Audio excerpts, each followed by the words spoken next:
Hello friends, എല്ലാവർക്കും ചെമ്പരത്തിപ്പൂവിൻ്റെ പുതിയൊരു വീഡിയോയിലേക്ക് സ്വാഗതം. നമ്മുടെ ചെമ്പരത്തിപ്പൂവിൽ വരാനിരിക്കുന്ന ഒരു ഭാഗത്തിൻ്റെ വീഡിയോ ആണ് ഞാൻ ചെയ്യുന്നത്. അങ്ങനെ നമ്മുടെ സച്ചിയുടെ രേവതിയുടെ വിവാഹ വാർഷികത്തിനോടനുബന്ധിച്ച് ലക്ഷ്മി വീട്ടിലേക്ക് വരികയും ഇരുവർക്കുമായിട്ട് ഡ്രസ്സൊക്കെ കൊടുക്കുന്നുണ്ട്. ആ ഡ്രസ്സൊക്കെ ഇട്ടുകൊണ്ട് ലക്ഷ്മിയുടെ അടുത്തേക്ക് ചെല്ലുന്ന സമയത്താണ് ഡ്രസ്സ് മേടിച്ചിരിക്കുന്നത് ശരത്താണെന്നുള്ള സത്യം സച്ചിയും രേവതിയും അറിയുന്നത് അല്ലേ. ഇത് അറിയുന്ന നിമിഷം തന്നെ സച്ചി ഡ്രസ്സ് ഒരു ശരത്തിൻ്റെ മുഖത്ത് വലിച്ചെറിഞ്ഞിട്ടാണ് അവിടുന്ന് പോകുന്ന വഴി തന്നെ നമ്മുടെ രേവതി ശരത്തിനോട് ഇത്രയും ദേഷ്യം തോന്നാനുള്ള കാരണം എന്താണെന്നൊക്കെ തിരക്കുന്നുണ്ടെങ്കിലും സച്ചി ഒന്നും തന്നെ തുറന്നു പറയാതെ തന്നെയാണ് വീട്ടിലേക്ക് ചെല്ലുന്നത്. എന്നാൽ വീട്ടിലേക്ക് ചെല്ലുന്ന സമയത്ത് സച്ചി രേവതി ഇവിടുന്ന് പോയ പോലെയല്ല, വളരെയധികം സങ്കടത്തോടു കൂടിയിട്ടാണ് വന്നിരിക്കുന്നത് എന്നുള്ള സത്യം ചന്ദ്രയ്ക്കും ശ്രുതിക്കും മനസ്സിലാവുന്നുണ്ട്.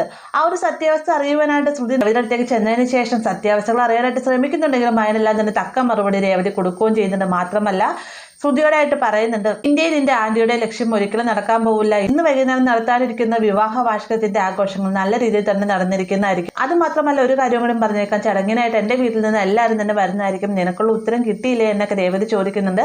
ആകെ നാണം കെട്ട് തന്നെയാണ് ശ്രുതി അവിടെ നിന്ന് പോകുന്നത്. അങ്ങനെ വൈകുന്നേരം വിവാഹ വാർഷികത്തിന്റെ സമയമാകുമ്പോൾ നമ്മുടെ രേവതി അണിഞ്ഞൊരുങ്ങി വളരെ സുന്ദരിയായിട്ട് താഴത്തേക്ക് ഇറങ്ങി വരുന്നുണ്ട്. രേവതിയെ കാണുന്ന സമയത്ത് കണ്ണി മഞ്ചുമാതെ തന്നെ നമ്മുടെ സച്ചിയെ നോക്കി നിൽക്കുന്നുണ്ട്. അത് മാത്രമല്ല വിവാഹ വാർഷികം അത്യാവശ്യം നല്ല രീതിയിലൊക്കെ തന്നെ ഇവർ ആഘോഷിക്കുന്നുണ്ട് കേട്ടോ. വീടെല്ലാം നല്ല രീതിയിൽ തന്നെ അലങ്കരിച്ച് കേക്കൊക്കെ മേടിച്ച് വെക്കുകയും മാത്രമല്ല മഹിമയും ഭാമയും ലക്ഷ്മിയും ദേവും കൂടാതെ അശോകനും അങ്ങോട്ടേക്ക് വരുന്നുണ്ട്. അപ്പൊ അത്യാവശ്യം ചെറിയ രീതിക്കാണെങ്കിൽ ഒരു ഫംഗ്ഷൻ നടക്കുന്നുണ്ട്. ഫംഗ്ഷന്റെ സമയത്ത് മഹിമയായിട്ട് തന്നെ ചെറിയ പൊട്ടലും ചീറ്റലും ഒക്കെ ഉണ്ടാക്കാൻ ശ്രമിക്കുന്നുണ്ടെങ്കിലും നല്ല രീതിയിൽ തന്നെ അതെല്ലാം തന്നെ സച്ചിയും രേവതിയുടെ കൈകാര്യം ചെയ്ത് വിടുക കേട്ടോ.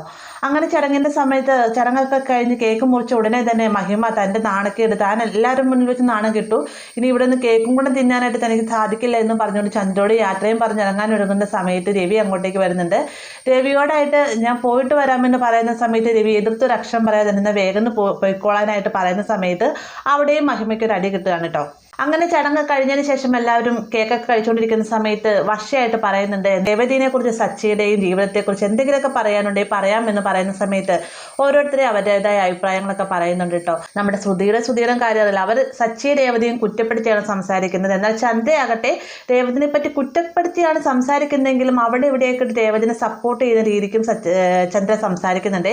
അത് കേൾക്കുന്ന സമയത്ത് എല്ലാവർക്കും ഭയങ്കര സന്തോഷമാവുന്നുണ്ട്. മാത്രമല്ല ശ്രീകാന്ത് വന്നതിന് ശേഷം ചന്ദ്രയ്ക്ക് കൈ കൊടുത്തിട്ട് പറയുന്നുണ്ട്, അമ്മയാണ് ഇവിടെ ഏറ്റവും നല്ല രീതിയിൽ തന്നെ രേവതി ചേച്ചിനെ പറ്റി പറഞ്ഞത് എന്നൊക്കെ പറയുന്നുണ്ട്. എന്നാൽ ചന്ദ്ര ശരിക്കും പറഞ്ഞ രേവതിനെ കുറ്റപ്പെടുത്തുന്ന രീതിക്കാണ് സംസാരിച്ചെങ്കിലും വളഞ്ഞു തിരിഞ്ഞ് രേവതിയുടെ നന്മകളോടെ ചന്ദ്ര പറയുന്നുണ്ട്. അങ്ങനെ ഓരോരുത്തരായിട്ട് സംസാരിച്ച അവസാനം സച്ചി രേവതിയെക്കുറിച്ചായിട്ട് പറയുന്നുണ്ട്. രേവതിക്ക് സച്ചിയെക്കുറിച്ചുള്ള അഭിപ്രായങ്ങളൊക്കെ പറഞ്ഞ് എല്ലാവരും ഭയങ്കര സന്തോഷത്തോടു കൂടി തന്നെ ആഘോഷിച്ചുകൊണ്ടിരിക്കുന്ന സമയത്താണ് ശരത്ത് ഇതിനിടയിലേക്ക് വന്നു കയറുന്നത്. ശരത്താണെങ്കിലോ ആന്റിയുടെ കൊടുത്ത പൈസയും കൊണ്ട് ഇവർക്ക് രണ്ടുപേർക്ക് ഡ്രസ്സും പൂമാലയൊക്കെ ആയിട്ടാണ് വരുന്നത്. ഈ ഒരു സമയത്ത് ലക്ഷ്മിയും അതുപോലെ ദേവും രേവതിയൊക്കെ ഒന്ന് പതറുന്നുണ്ട്.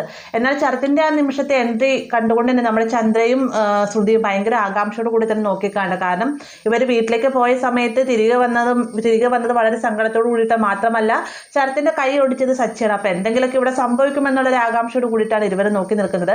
എന്നാൽ ശരത്ത് വന്ന ഉടനെ തന്നെ സച്ചി എന്താ ചെയ്യുന്ന വെച്ചാൽ വേഗം തന്നെ ശരത്തിന്റെ അടുത്ത് വന്നിട്ട്, മച്ചാ നീ എന്താ കൊണ്ടുവന്നിരിക്കുന്നതെന്ന് ചോദിച്ചുകൊണ്ട് ഡ്രസ്സ് കവർ മേടിച്ചതിന് ശേഷം കവറിൻ്റെ ഉള്ളിൽ നിന്ന് ഷർട്ട് എടുത്തിട്ട് ആ ഒരു നിമിഷം തന്നെ സച്ചി ഇട്ടിരിക്കുന്ന ഷർട്ട് എടുത്ത് മാറ്റി ശരത്ത് കൊണ്ടുവന്നിരിക്കുന്ന ഷർട്ട് വേഗം തന്നെ ധരിക്കാണ്ടായി. അപ്പൊ ഇതൊക്കെ കാണുന്ന സമയത്ത് നമ്മുടെ ശ്രുതിയും ചന്ദ്രയും വായു പൊളിച്ചിരിക്കുകയാണ്.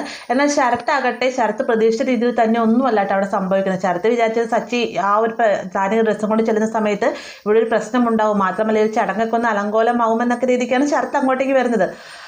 അപ്പോൾ നമ്മുടെ സച്ചിയുടെ പെരുമാറ്റം കാണുന്ന സമയത്ത് ശരത്തും വല്ലാതാകുന്നുണ്ട്. എന്നാലും നമ്മുടെ രേവതിയും ദേവും ലക്ഷ്മിയൊക്കെ ഒരു അതിശയത്തോടെ തന്നെ നോക്കി നിൽക്കുക കേട്ടോ.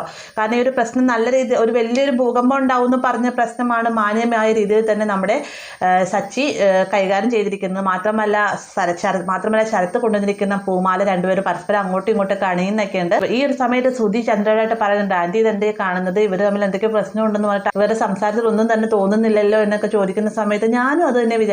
ഇവരുടെ ഇടയ്ക്ക് ഇവരുടെ സച്ചിയെ ശരിക്കും നമുക്ക് മനസ്സിലാക്കാൻ സാധിക്കുന്നില്ല എന്നൊക്കെ ഇങ്ങനെ ചന്ദ്രയും പറയുന്നുണ്ട് കേട്ടോ.